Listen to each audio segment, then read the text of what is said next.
Welcome to another Deep Dive, everybody. Today we are exploring the life of Don Giovanni Merlini, Don Giovanni Merlini. a recently beatified priest. Oh, wow. And I have a feeling that this is going to be one of those stories that kind of makes you wonder, about the mysteries of the universe. I think you're right about that. We have a YouTube video documenting Don Merlini's beatification ceremony. And even just looking at the footage, you can just sense there's something special about him. Yeah, it's not just the ceremony itself, it's the whole atmosphere, the music, the energy of the crowd, the Basilica di San Giovanni in Laterano in Rome. It all feels very powerful. It really does. The basilica itself is already an awe-inspiring place, but this particular event seems to have had an extra layer of, well, I don't know, maybe reverence is the right word. Reverence, definitely. Okay, so before we get swept up in the spectacle, let's back up and talk about the man at the center of it all. Yeah. Who was Don Giovanni Merlini? Don Giovanni Merlini was an Italian priest born in 1795. He was ordained in 1818, and his life took a pretty dramatic turn a couple of years later when he met San Gaspare del Bufalo. San Gaspare del Bufalo. That name rings a bell? Remind me who he was. He was a very charismatic priest who founded a new religious order called the Missionaries of the Most Precious Blood. Right, the Missionaries of the Most Precious Blood. So is that what drew Don Merlini in? Did he just instantly connect with San Gaspar's vision? That seems to be the case. Don Merlini was clearly deeply moved because he joined the order in 1820. And get this, he eventually became the superior general leading the missionaries for a remarkable 26 years. That's impressive. Leading a religious order for that long, especially during those times, must have been incredibly challenging. What kind of leader was he? He was known for his strong leadership, but it wasn't a forceful, domineering kind of leadership. He was known for his prudence, like careful, thoughtful decision-making, and perhaps most importantly, he had a deep, deep prayer life. So not just an administrator, but a spiritual leader in the truest sense. I'm curious, though. You said that he was known for his prudence. Wow. Was there a specific situation where that really stood out? Well, I think his entire life was a testament to prudence, especially considering the turbulent times he lived through. We'll get into the historical context a bit later, but imagine leading a religious order through all the upheaval of the 19th century in Europe. That's a good point. And just to be clear, the beatification isn't just about being a good leader, right? There has to be a miracle involved. Yes. The Catholic Church requires evidence of a miracle attributed to the intercession of a person before they can be beatified. And in Don Merlini's case, the miracle involved a man named Ciriaco Cephalo. Okay, let's hear about Ciriaco. What happened to him? Ciriaco was in dire straits, facing a very serious medical situation. Internal bleeding, a hematoma, multiple health issues. The doctors were struggling to stabilize him, and his kidneys were failing. It was really touch and go. Sounds like he was running out of options.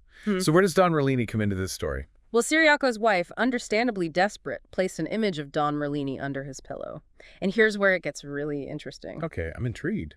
What happened? Almost immediately, things started to turn around. His urine production restarted, kidney function resumed, and his blood count dramatically improved. These weren't just subjective improvements, they were confirmed by lab tests. That's an amazing turnaround. But how is that connected to Don Merlini? Did the family know him personally? Actually, no. In fact, they didn't even know who Don Merlini was at first. They were skeptical themselves, but the results were undeniable. But there's another layer to this story that makes it even more intriguing. Okay, now you've really got my attention. Tell me more. Ciriaco later said that he had seen a priest who looked like Don Merlini wearing a cloak and a hat who told him to get up from his sickbed. Wait, he saw Don Merlini, but he didn't know who he was. Exactly. He had never seen an image of Don Merlini before that vision. It wasn't until later when he saw a picture that he realized who it was that he'd seen. Now that's what I call a story with some serious wow factor. It makes you wonder, doesn't it, what's really going on there? But before we get too deep into the metaphysical, I want to circle back to something you mentioned earlier about Don Merlini living through turbulent times. Let's talk about that historical context for a moment. Yes, Don Merlini's life spanned a period of immense change in Europe. The late 18th and 19th centuries saw the French Revolution, the Napoleonic Wars, the rise of nationalism, the Italian Risorgimento. It was a period of constant upheaval.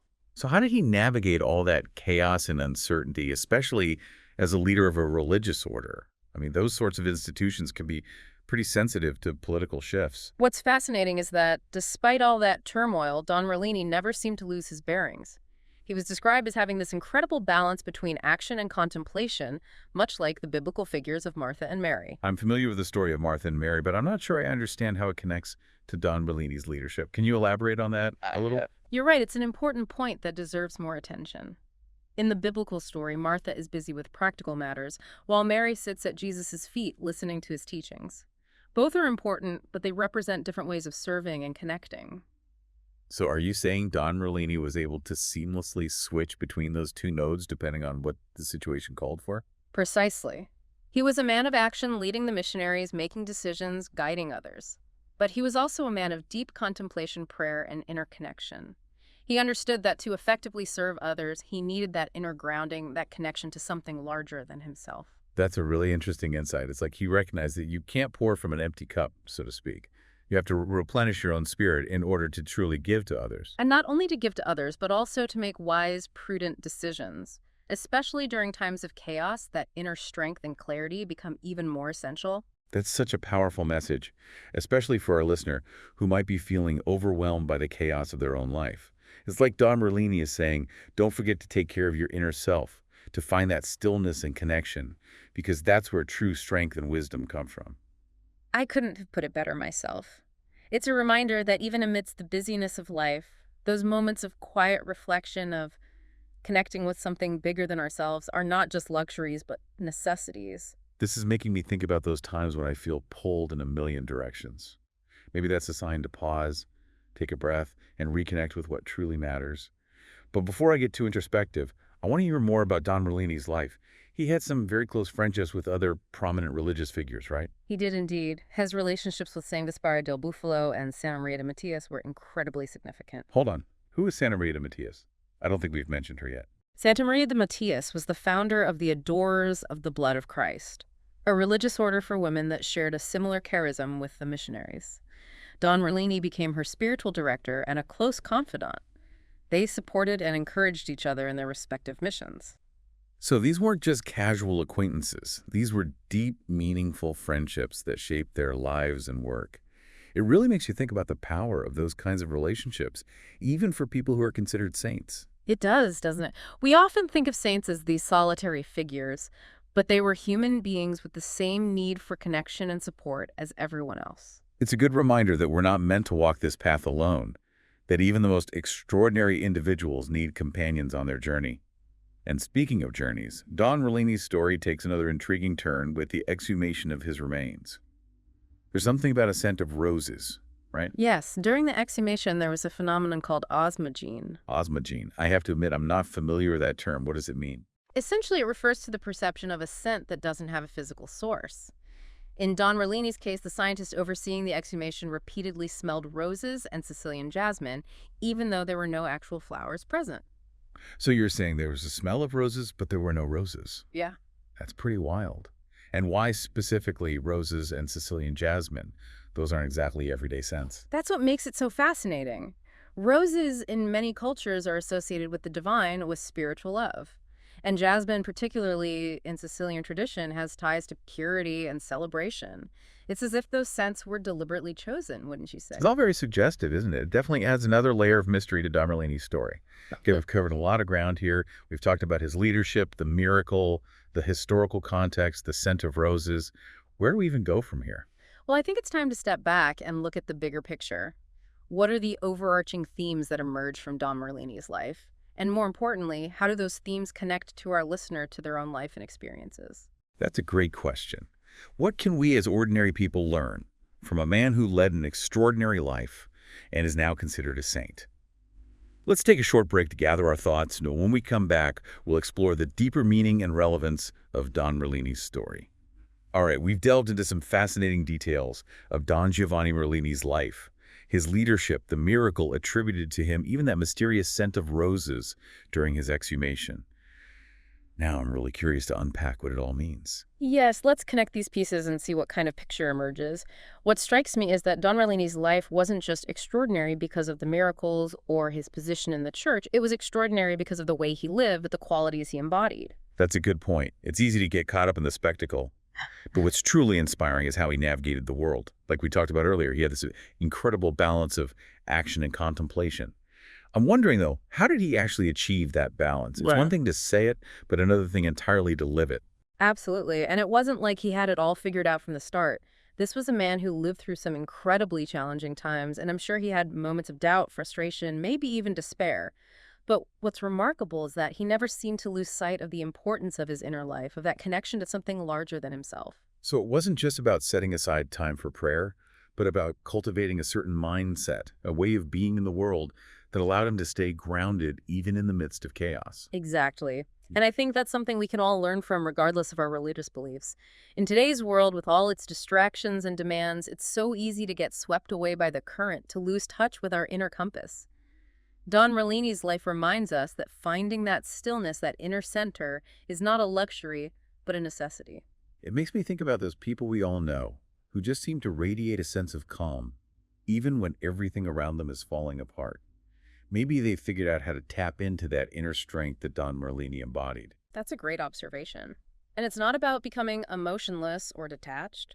Don Merlini was clearly a passionate, caring person. But there was a depth to him, a rootedness that allowed him to weather the storms of life without being completely swept away. And it wasn't just about his own personal growth, right? His life also highlights the importance of connection, of community.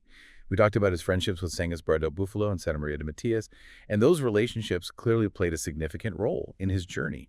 It's like that old saying, if you want to go fast, go alone. If you want to go far, go together. That's such a fitting analogy. Don Merlini understood that we're not meant to walk this path alone. He relied on those friendships for support, guidance, and encouragement. And I think that's something that often gets overlooked in our individualistic culture. We're so focused on achieving success on our own that we forget the power of shared purpose, of mutual support, of genuine human connection. It's like we've lost sight of the fact that we're all interconnected, that our lives are woven together in ways we may never fully understand. Don Merlini's story reminds us to cherish those connections, to nurture the relationships that lift us up and help us become our best selves. And not just to cherish the connections we already have, but to be open to new ones. Don Merlini didn't just stick with his small circle. He reached out to others, formed deep bonds with people like Santa Maria de Matias, who shared his passion and commitment to service. So it's not just about having a few close friends, but about cultivating a sense of belonging, of being part of something larger than ourselves. Exactly. It's about recognizing that we're all part of a larger tapestry, a web of relationships that extends far beyond our immediate circle. And that's where things get really interesting because it starts to tie in with the more mystical elements of Don Merlini's story. You're talking about the scent of roses, right? That whole osmogene phenomenon during his exhumation. It's still kind of blowing my mind. What do you think it means? Was it a sign of message or just a strange coincidence? That's the million-dollar question, isn't it? It's tempting to dismiss it as mere coincidence, but the fact that a scientist, someone trained to observe and analyze the physical world, experienced it repeatedly and couldn't explain it naturally adds a layer of intrigue. It definitely does. And the fact that he specifically smelled roses and Sicilian jasmine scents with strong symbolic associations. Roses are often associated with divine love, spiritual purity, and jasmine, especially in Sicilian culture, is tied to celebration, joy, and even the Virgin Mary. You're picking up on some really important nuances there. Those specific scents, combined with the timing, the exhumation of his remains for the beatification process, it all seems very deliberate, almost like a message from beyond. A message from beyond. Okay, now I'm getting goosebumps. Yeah. But what kind of message? Yeah. What's it trying to tell us? I don't think there's a single definitive answer. But maybe it's an invitation to open our minds to possibilities beyond our current understanding. Don Merlini's life was a testament to the power of faith, of service, of love. Perhaps his story, even after his death, is meant to remind us that those forces are still at work in the world, even in ways we can't fully comprehend. It's like he's saying, don't limit your thinking. Don't close yourself off to the possibility of something greater, something beyond the realm of what you can see and touch. Exactly. And that's where I think the true value of this deep dive lies. It's not just about learning the facts of Don Merlini's life, but about letting his story inspire us to look deeper, to question, to explore, and to embrace the mysteries that surround us. So as we move towards wrapping up this deep dive, what's the key takeaway for our listener? What can they take from Don Merlini's story and apply to their own life, their own journey? I think it's an invitation to reflect on where they find those moments of quiet strength, those connections that lift them up, and those experiences that push them to question the boundaries of what they think they know. It's about recognizing the potential for grace and wonder in everyday life, even amidst the challenges and uncertainties. Precisely. And it's about remembering that we're all part of something larger, a tapestry of lives interconnected in ways we may never fully grasp. Don Merlini's story, with its blend of the ordinary and the extraordinary, invites us to look for those threads of connection in our own lives, those moments where the sacred intersects with the everyday. It's a beautiful and powerful message. And I have to say, this has been one of the most thought-provoking deep dives we've done yet. I'm already looking forward to hearing what our listener takes away from it. You know, as we wrap up our deep dive into the life of Don Giovanni Merlini, I keep coming back to this idea of balance that we've been talking about. The balance between action and contemplation. Yeah. The balance between the individual and the community. Right. And even the balance between the known and the unknown. It's like all these threads are woven together to create this incredibly rich and complex tapestry. It's a beautiful way to put it. And I think that idea of balance is something that resonates deeply with people today. You know, we're living in a world that's constantly pulling us in different directions, demanding our attention, our energy, our time. It's easy to feel overwhelmed, fragmented, disconnected. It's so true. And yet Don Merlini's life suggests that finding that balance, that sense of wholeness, is not only possible but essential.